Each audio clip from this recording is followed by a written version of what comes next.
असदुद्दीन ओवैसी की सिक्योरिटी के मामले से बड़ी खबर आपको बता दें। सीआरपीएफ के एहलकार सिक्योरिटी फराहम करने के लिए असदुद्दीन ओवैसी के घर पहुंचे हैं। असदुद्दीन ओवैसी को मरकज ने जेड सिक्योरिटी देने का फैसला किया है। हमले के बाद असदुद्दीन ओवैसी को जेड सिक्योरिटी दी जा रही है। तो कल गाजियाबाद के पिलखवा टोल प्लाजा पर असदुद्दीन ओवैसी के कॉन्वॉय पर जो हमला हुआ, उसके बाद से तमाम तर जो इन्वेस्टिगेशन है इस मामले में शुरू हो गई है। 2 लोगों की गिरफ्तारी इसमें की गई है। तो अब आपको बता दें कि मरकज की तरफ से उन्हें सिक्योरिटी फराहम की गई है।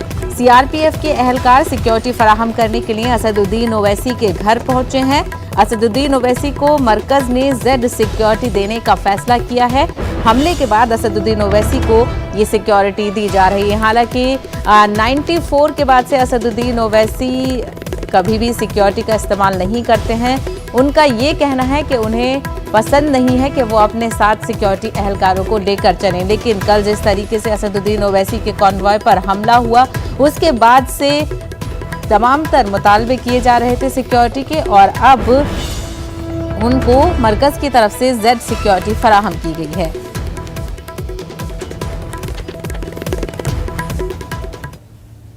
हजरत ख्वाजा मोइनुद्दीन चिश्ती के